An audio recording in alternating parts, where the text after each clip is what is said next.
Hello there, fellow NPCs. I am Carbon Scythe, and today we're getting back into Seeds of Chaos. We have been rooting around here. Oh wow. And since last time, I also have upgraded my laptop with with twice the amount of RAM. So I can already feel that it is a lot smoother, basically. But yeah, we have been rooting around here, doing some... events. And so I'm just gonna double check if I have any more events to do, and then we're going to do some bit more exploring. Yeah, right. And let's see here. Alexia have been helping out with a daycare, nursery, and Andras is thinking about giving her a child. That's kinda bad for us if that were to happen. Right, visit Nassim and show event Cleona's domination. Ooh, she is not gonna be happy this time around. But yeah, that's what we got going for us, so let's go. Do we have anything down here? Nothing down here. We do have something here. That's gonna be fun. We don't have any prisoners. And how many orcs did we have? 32 out of 30, so we're over-equipped now. In which case we need to change this. Do we need more gold, or do we need morale? I think we will need some morale for now. But yeah, let's talk to Exaratl. Show event, Exaratl's advances. Rowan kept tapping his foot, trying to gather his thoughts after his recent encounter with a new Cubi mistress. Not wanting to interrupt him, Alexia stared out the window, watching the newly settled demons explore the castle outer walls. She squinted her eyes, unsure if they were playing tricks on her. Rowan, one of the succubi is jumping up and down, waving at me. And I think she is shouting my name. Forearms, asymmetrical horns. I think so. That would be Exaratl. It's her coven that joined us recently. Can you imagine that? Succubi just there with forearms. Hey, Alexia, Alexia! That would be amazing. I would love to see that CG. I believe I've seen her before. Watching me from afar. Never introduced herself though. She's still waving at me. She's quite lively, isn't she? That's one way to put it.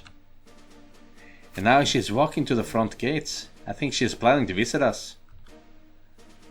Rowan sighed, pinched the bridge of his nose. Alexia walked up to him and placed her hands on his shoulder. Should I be worried, Rowan? Are we in danger? I don't know. Maybe. I tried to set some boundaries when we first met. She broke through them like a battering ram. Not the type to take no for an answer? Exactly. She acts friendly, but I don't know. So, how do we handle her? That's what I'm trying to figure out. Yeah, she is an agent of love, but she's also an agent of chaos, you know? So we'll see how that goes. And I need to sneeze. You never encountered a demon like that. Never one that seemed so honest. If it was a trick, it was the best goddamn act he had ever witnessed. And it had to be a trick. It would be unreal for it not to be a trick. Then why didn't it feel like one? I don't want to antagonize her, but I don't know what her motives are, and what she's truly capable of. I won't pretend I'm not at a disadvantage here. Avoiding her would be the safest choice. You never want to pick the safest route? He grabbed her hand and smiled sadly. Calculated risk, that's how he liked to think of his strategies. But not every risk was worth taking. She's interested in you too. I don't want to put you in danger. More so than you already are. A soft knock interrupted them. Alexia glanced at the door, then smiled at him. Occupational hazard? Wife of a hero of the 6 realms and all. Whatever you decide, I'll do my best to support you. Thank you, Alexia. He stood up and headed for the door. Invite Exararol in, play her game, whatever it is. Keep Exararol at a distance. You can't trust her. I think she can be trusted, though. As I said, I know what she's going to do, but I don't know exactly the motives and things like that. So I know where this is going to lead to. But I do get the feeling that she's not as evil. She's just chaotic, if that makes sense. Also, she's a lot of fun in the sack. Put on your best smile then, and keep in mind that Exararol gets a little intense. Also, she might have a dick. Exararol, what a pleasant surprise. Have you met my wife Alexia? Met with Rowan's welcoming smile, the demoness took several moments to register what would just happen. She stood in the middle of the wide open door, frozen in place. Alexia waved at her. Only 1,000 times in my dreams. Oh, Alexia, how wonderful to finally meet you. You are just as I imagined. Fiery red locks, so full of spirit, green eyes, wise and compassionate, and a body. I shouldn't say. I bet Rowan praises it often enough. That's, thank you. Already, Exararol was holding her hands, grinning from ear to ear. Alexia threw Rowan a short glance. Intense was an understatement. I'm also glad to have finally met you. It isn't often that I see a friendly face here. I know. Oh, fair Alexia, I know. Stuck in a cage, pawned in a game played by cruel gods and their heartless servants, helplessly watching as the wheel of history threatened to crush you in its cogs. And yet you remain strong, and like the swords made of Astolde, unbent and unbroken. You are as resolute as you are lovely, Alexia, and I love you for it. Rowan felt a sting in his heart, and he saw Alexia blink away the tears, struggling to keep up her smile. Everything Exararol said always sounded like it came straight from the heart. It had to be a trick. Why didn't it feel like one? That's very kind of you to say. It's nothing, fair Alexia. I know the walls of Castle Bloodmead can be cold and suffocating. This place has not seen much love, and very, very rarely one as strong as yours. Yet you mustn't despair, fair Alexia, and you too, gallant Rowan. You must remember what you are fighting for. Caressing both of their cheeks, Exararol strolled to the center of the room. Her step light, she turned around, soaking the place in, like a kid in a toy shop. And what is it we're fighting for in your eyes? She turned to them again, eyes sparkling, gracing them both with a wide smile. Somewhat, the room felt brighter with her in it, as if it wasn't complete without her before. Oh. That's interesting. Okay. I kinda get that feeling, but it's weird when it's your enemy doing that. Rowan does perceive her as an enemy still. For each other, and for your happy ending, of course. All of your struggles, every fight, every parting, every humiliation, finally rewarded, finally gone, so that you can enjoy yourself in full. We had one already. It didn't stick. What did you have? Finally, so you can enjoy yourself in full. Oh, right. You were finally rewarded. Sorry, when I get into the spirit of a character, it's difficult to actually read all of it. Because your journey was not yet over. Your love can still grow. There is still so much for you to discover. You need only to open yourself to it. I will help you if you let me. Exararol, what are you? They stared dumbfounded as the demoness started to undo her clothes. Oh.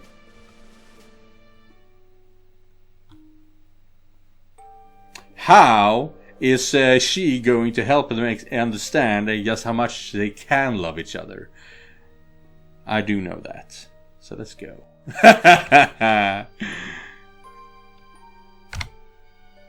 Ow! Yeah, I can't show you this, so I'll see you guys real soon. I am wondering exactly just how they are going to be reasoning this afterwards, because they are very into this. If like they felt they were coerced or anything. I think this is safe. I might have to censor Alexia a little bit there. But yeah, we will see now exactly how they're feeling, because as I said in my reaction there, I am kind of concerned that they might have been magically influenced.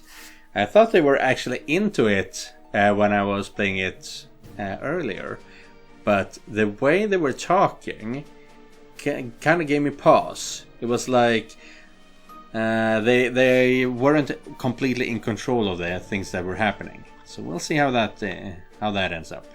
But for now, let's continue.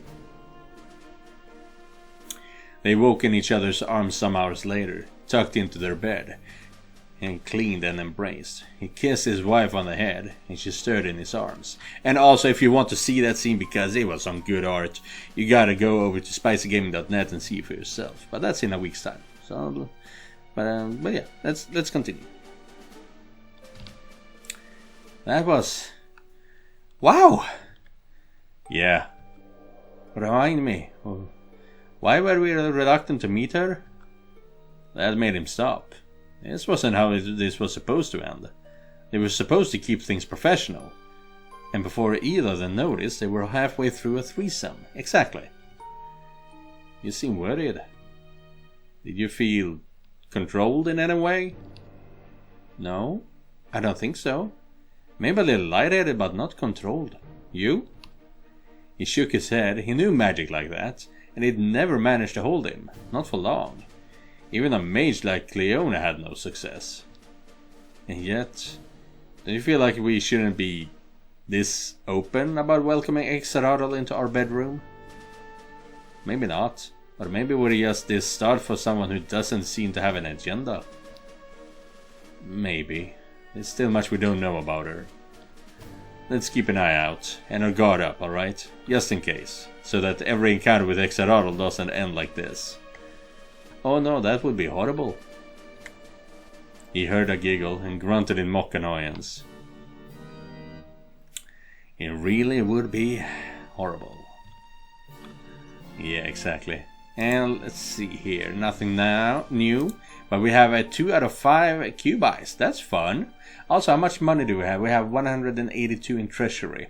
So we can not build anything new, not yet anyway. Let's continue with Cleona. Should we visit Nassim? Because he wants to do stuff. Let's talk to Nassim first. We can always meet Cleona later. Nassim wasn't hard to find. When asking about the man of the library, one of Cleona's apprentices made a face like he just stepped into something unpleasant, then pointed at him at a small room near Cleona's own. You make friends everywhere you go, don't you, Nassim? Rowan took stock of this room. It was suspiciously impersonal. Books, potions, scroll, simple furniture. For a man with such high opinion of himself, Nassim either preferred to live humbly or did not plan to stay in Castle Bloodmean for long. If you're referring to some of the library workers here, I'm afraid I don't see why I should bother. Out of simple camaraderie, perhaps. Aren't you a fellow wizard? Wizards, please. Most of them are best magically inclined menial help, though calling them that might be considered an insult to actual professional house staff. They all think themselves future Dark Lords, even though they have as much talent among them as a flock of seagulls. I have seen seagulls capable of casting spells. Okay. Aren't you full of creative insults? These are not insults, these are factual observations. They're still insults, you bastard! Though now that I'm giving the matter due consideration, I suppose that my remarks might seem no different to indignant complaints of a capricious child, unaccustomed to not getting his way. I assure you, Master Blackwell, this is not me being difficult. This is me expecting some basic level of competency and cooperation from people I work with. a level they continuously fail to raise up to. But I will concede I should have handled my temper better. So I'd like to express my regret over my unpleasant tone during our first encounter, and from the bottom of my heart, to apologize. I hope this will not reflect poorly on our future relationship. All is forgiven. Reprimand him lightly, reprimand him harshly. Future relationship. Reprimand him lightly. He is being nice about it, you know. He is asking for forgiveness and stuff. I suppose I can see how Skordred's remark might make one lose their temper. Just be more respectful from now on. I don't tolerate such outbursts among subordinates. Of course, I will keep this in mind. Now, how can I be of assistance? Ask about transformation magic. Yeah. So, how exactly does transformation magic work? Why do you need the chamber for it? The wizard furrowed his eyebrows, giving Rowan a long, judgmental look. How can I explain it so you would understand? I have been known to comprehend words. They all say that, but then you get to Scythe's second law and start talking about the symbiotic relationship between chaos and natural entropy, and suddenly everybody has a blank look on their face. Yeah, that's not the first time he says something like that. Let's start with personal experiences. These usually work best. Have you ever witnessed a physical transformation? Experienced one? Not just an illusion, but actual restructuring of a body. I've seen it a few times. A particular event from the war comes to mind. One of Karna's generals used a spell that crushed over a dozen of my soldiers, then amalgamated their bodies into some sort of horrid abomination. Large black-red beast with several mouths. How did you know? It was aspect of gluttony, I suspect. It was mentioned in one of the castle's books. The description of its effect was quite gruesome. I assure you, it did not do it justice. They rarely do, as I've come to learn. Anything else? Nothing worth mentioning. I see. Then allow me to explain the problem with transformation magic. As you might know, on Solans all things have a form. Not just a physical one, but also an inner form. A transcendental idea of themselves, tied to the soul, engraved in the mind. A holy mandate of being, from Solancia herself. Which actually kind of correlates to other things I've heard from like Buffy the Vampire Slayer. That when you die, your spirit, your ghost, is the way you see yourself. It's not always exactly as you looked when you were alive, but how you feel for yourself. Like me, I would not be probably as big, for example. Someone maybe have bigger breasts, or don't wear glasses or something like that when they become a ghost, because they see a perfect version of themselves. That's what he's talking about. Rowan watched as the wizard scanned his room for something. Finally, he snagged a fresh apple from the top of his desk. Even inanimate objects possess it, though at a lesser capacity. He spoke a short incantation, the apple glowed pink, then with a loud turned into a cube. He tossed it to Rowan so he could take a closer look. Please show us the cube apple. How can something with no mind of its own know what form it should hold? It does not, and it cannot, but Solancia knows it, and her holy energies are all around us. Oh, that's interesting. So you're telling us that the god is actual real, and her will is forcing a shape on things in this world. Are you telling me Solancia dictates the shape of our fruits? Vegetables too, bit of a smotherer, or our dear goddess. Now, if you pay attention to the apple, he watched as, before his very eyes, the cubic apple started to lose its sharp edges, slowly resuming the form it held just moments ago. Had I used more power, it would keep this form for weeks or months. Had I used a lot of it, or used the chamber, I could implant a seed of chaotic energy inside it. A seed that would continuously refill the apple with energies that fuel the spell, countering Solancia's influence. Okay, that's cool. So the chamber is necessary to achieve permanency. It does a lot more than that, but for starters, yes. True lasting alterations are simply out of our reach without it, as it would take considerable power to brute force the creation of a seed. Granted, some transformation rituals I have researched have been designed to conjure such a seed as the body is altered, but to my considerable disappointment, the whole process is always woven into the spell. I can't reverse engineer it. To be honest, I do feel a bit cheated. When I was a neophyte, the local priest always warned us against dabbling in the dark arts. It was supposed to be an easy road to power. And here I am, a hurdle at every step. It might not be too late to rethink your career as a mad wizard. And quit halfway? Master Blackwell, how can you even suggest that? But amusing banter aside, this is a much greater problem than you would expect. Demons aren't exactly known to plan for the long term. Castle Bloodmead might appear to have quite extensive library, but few tomes contain worthwhile information in them. Luckily for us, what little they have was enough to give me some ideas. Ideas I have put to good use. Would you suspect that it is possible to use Alexcia's own laws against her? Oh. Have her divine energies not fight the chaotic transformation, but reinforce it instead. Okay. For what purpose? If the chaos magic already can force a permanent form, why do you need Alexia to do it for you? Is it in case you can't get to the permanency through chaotic magic?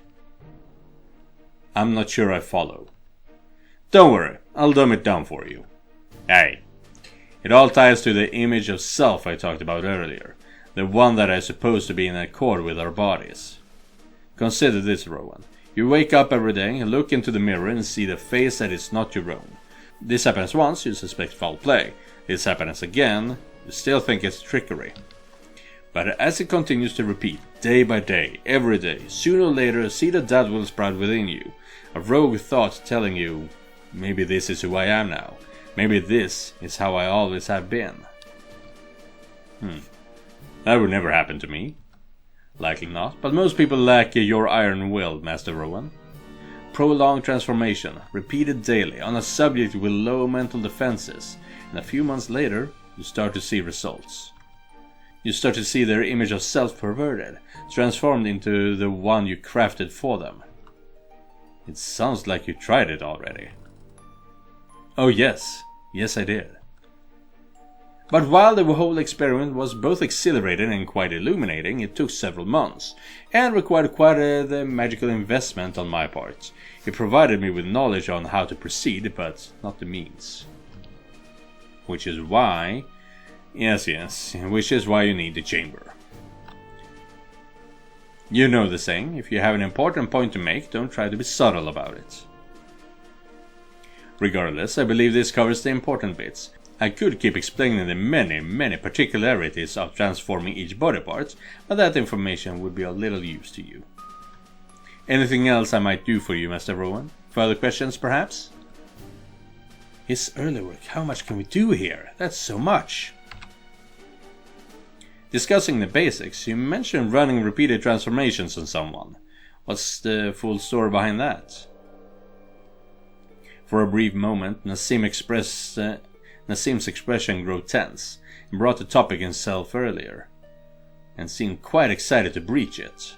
So why the sudden concern? There isn't much to it, I'm afraid. I used some of the initial spells I developed to see what I can accomplish long term.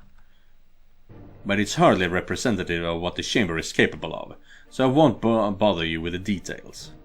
How could I compare to high-level chaos transformations? Just think about it. Functional wings, multiple arms, and the ability to use them without a mental strain. Oh, I have no doubt it's all going to be revolutionary, but knowing your skill, I'm certain that even your early work is exceptional. I'd love to see it. Rowan flashed him his most winning smile. Nassim narrowed his eyes ever so slightly. Oh, he was not getting off the hook so easily. Rowan had far too much experience as a hunter to give up after sensing blood. Master Blackwell, you humble me with your praise, but I can't imagine taking what little time you have during your castle visits, just so I can show off. Researcher Nassim, the time spent in the castle is precisely for learning what my subordinates are doing. Otherwise, I would never leave the bedroom and handle everything through notes. That hardly seems like an efficient way to govern. It is not, and some people could then accidentally mistake an order for a polite request. Again, Rowan's lips widened into a friendly smile, and one did not quite reach the eyes. Finally, Nassim gave up, a soft scowl quickly passing through his expression. I suppose I brought this one on myself. Very well then, I'll show you the results of my research. Just remember, you wanted this, not me. So what are we seeing? Cursing under his breath, the wizard led them both out of the library, in the direction of the castle dungeons. They kept a slow pace, but Rowan did not hurry him along. Far too many people worked in the castle without proper supervision. It was important to remind them every once in a while that the castle had someone ruling it, and that it was not the twins. Oh, I think I know now. At first I thought it was some weird abomination, but I think I've seen this one. To Andras and Ysera, the castle was little more than a family heirloom and a pretty throne. After a moment, the two reached a closed door deep in the dungeons. With a tense expression, Nassim opened them and allowed Rowan to enter. The cells was comfortably furnished, without excess, but far beyond what one would expect from a prison. It even had a couple of mirrors and a soft bed. Yep. This makes sense to what I've seen. And the aforementioned early experiment sitting on it, looking at both of them with visible confusion. Rowan looked her in the eyes, then slowly turned to Nassim. So, well, I suppose you were right, it's quite the achievement. A complete reconstruction of the body. Granted, it took 3 months of fully body transformations every day, but the results are astounding. Obviously not to my expectations. Traces of the original race still remain, and I doubt could remove them even if I kept the transformation going for another quarter of a year. I am limited by the magic at my disposal, as they say. Oh yes, you did mention something like that before, but it is very impressive regardless. I'll give you that. Mind commenting on the other thing? I beg your pardon? You know, the thing. The thing? Yes, the thing! Do the thing! The very small detail that it is a fact that you have an orc hidden away in the castle dungeon, who for some reason looks like a sexed up caricature of my wife. Yeah. Orc that looks like Alexia. Yeah. I mean, are you really gonna hate that? Simply couldn't believe his own eyes. Right in front of him sat a very confused female orc. Orc traits aside, like large low tusks and a slightly greenish skin, the woman had an unmistakable resemblance to Alexia. Show us! Or at the very least, a poor imitation of her. Her red hair had none of Alexia's fiery shine, and they ran past her shoulders, unkempt and dirty. Her flat nose looked like it was broken a long time ago, and never healed properly. And of course, one could not ignore the pair of impossibly large breasts on her chest, well visible under the loose shirt. They were complemented by an equally impossible large backside and thick breeder hips. She looked like some sort of... Master, who this? Bootleg Alexia. Hell yeah, that's a good name. Please be quiet, Specimen 03, I don't want to discipline you again.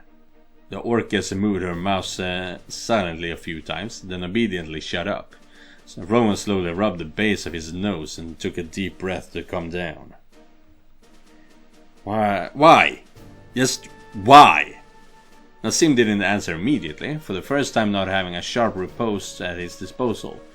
The fact he had the decency to at the very least look embarrassed was the only thing that was saving him from a punch to the face. If I may speak honestly, Master Blackwell, I needed something to get Andra's good favors.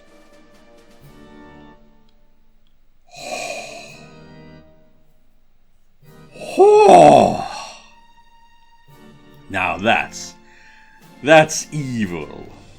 And after seeing how he treated Miss Alexia, mind you, back then I did not know who she was. I thought that perhaps he would find this, if not pleasing, then at the very least amusing. The transformation did not go as far as I had hoped. My intention was to turn her into a perfect copy, appearance-wise, but as you can see, her orcish descent is still very much prevalent. I'd say it's not the only inaccuracy. Have you seen my wife? Do you think this is what her chest looked like? Hell, do you think there exist any species that naturally develop breasts like that? Some Minotaur/human hybrids can go up to eye cups, if you want to get technical. First of all, why the hell do you have cups in this world? That shouldn't exist yet. That aside, that's just a thing. Eye? That's how massive is that?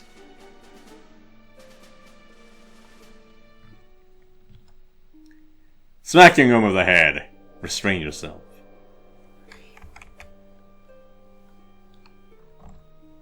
I'm confused here. It was a rhetorical question, you idiot! Rowan saw the anger and the fury in his eyes, saw his finger twitch, a sparkle of energy coursing through them. Rowan said nothing, waiting. Try me, hanged unspoken in the air.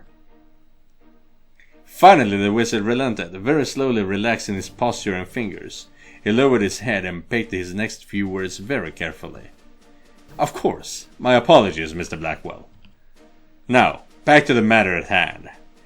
I am aware she looks a bit unnatural, but if I have learned anything from my experience with nobility, it is that no matter how much they applaud the fine ethereal beauty one can find amongst the elves, what they all secretly desire is always the most vulgar of horrors. So enlarge their tits as much as it was physically possible, without making them look too ridiculous. Oh, so you enhanced that, huh? I just thought that they were orcishly big. I also did some work on her sphincter. I hope to make it more elastic, so she could better accommodate Lord Andras. Admittedly, I might have overdone it a little. I'd stay away from it if I were you. You could fit a head in there. Rowan groaned while the Orcus turned red from humiliation. Nassim really didn't need to share that one with him. But I do recommend the breast. They're perfect for tit jobs. Give them a try and consider this an apology. You're joking, right? Why should I? I can't really turn her back at this point. Not yet, at least. And for what it is worth, I am genuinely sorry for using a wife's likeness without your approval.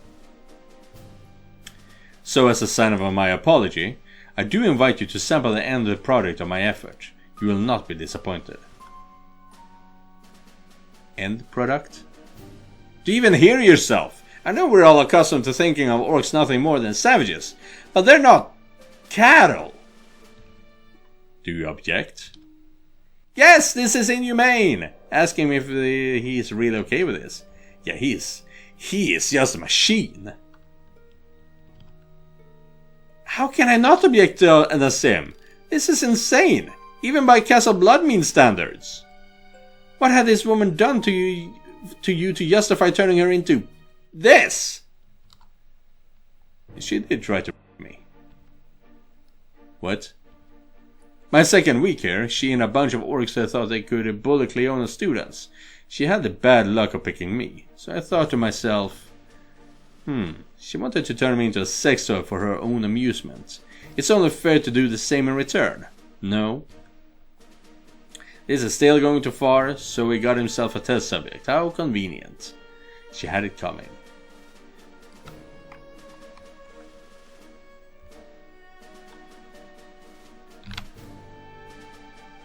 There are laws, Nassim. Whatever her crime, she can't just disfigure people for life.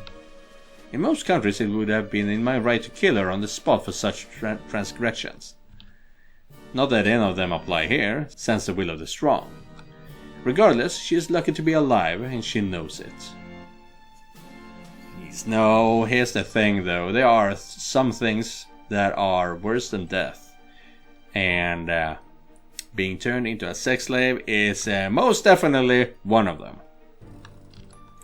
Rowan scowled while Nassim rolled his eyes, neither happy with the other. You Rosarians and your delicate sensibilities! Nassim sighed tiredly, then looked over his shoulder at the cell doors. He said a few simple magic words, his fingers shimmering with arcane power. A simple screening spell, were it not. Rowan, if I may speak openly, I understand many of the practices common here in Castle Bloodmean may seem, I suppose, reprehensible, would be the proper term, but I urge you to remember our current location. And that is, just north of Rakshan Wastes, in the seat of the deceased Lord of Chaos, in a fortress ruled by his children. Morality does not apply here, Rowan.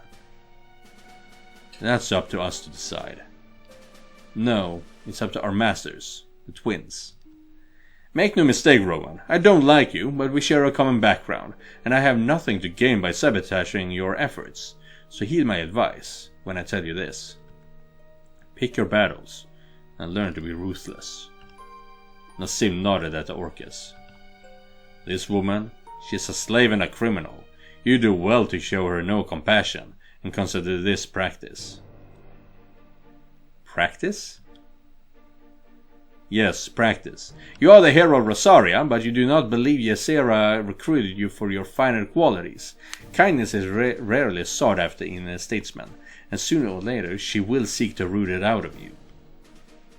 If you don't want to break apart the moment she asks you to put an entire village to the sword, just to see you prove your commitment to the cause, I'd say you start here. He patted Rowan on his shoulder, then headed for the exit. He does have some very good thoughts going on here. His opinions are not wrong, honestly. We are in for the long haul, Rowan Blackwell, savior of Solans. Keep your heroism for later, and for the time being, try to enjoy yourself. And you did ask to see the result of my research, so there you go. Feel free to sample them. She was made for pleasure after all. Well, stay in touch, Master Blackwell. And just like that, he was gone, leaving him alone with the orc woman who kept quiet the whole time. Hell! He felt deprived of all emotions. An oversexed imitation of his wife, made for the sole purpose of garnering favor with a man who thought finesse was a sophisticated dance move. He wanted to keep being pissed off about it, but frankly, he depleted his capacity for outrage for the day. He really did a number of you, didn't he? She shrugged her shoulders and smiled shyly in response, so subdued. Gods only know what supplementary training Edna Sim put her through. He briefly entertained the idea of asking her what she wanted, only to realize it would be a moot effort. The Orcus was so thoroughly broken in. He doubted she would comprehend the notion of refusing him. If he needed someone to unwind, she really was as good a subject for that as any.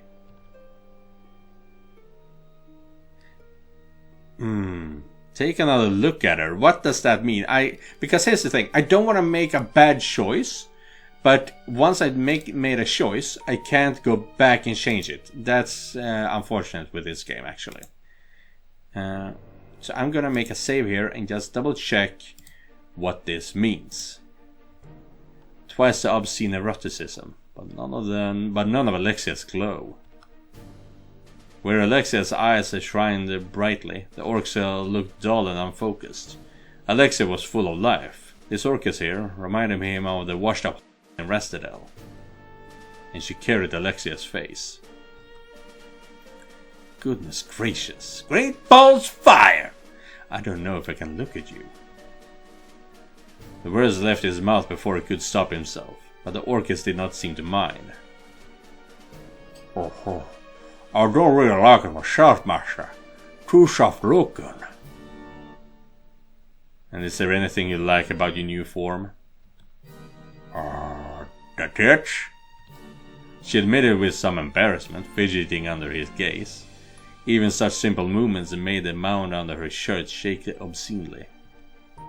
They feel good, real good.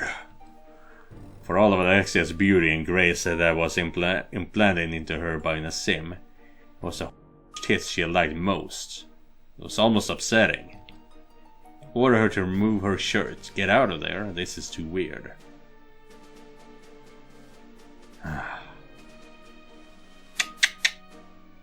I'm not gonna do it, but I am going to post what she looks like in over on SpicyGaming.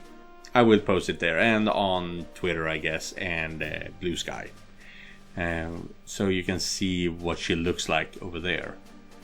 I'm actually gonna save here again and create a new save file for this. But get out of here, this is too weird. But no matter how hard I tried, there was one thing I couldn't ignore. Dull green or not, Alexia's eyes kept staring at him out of Alexia's slightly orcish face. It was bizarre, and no amount of perverse allure or mental gymnastic could change that. Stay here, whatever your name is. I have to sort this out with Nassim.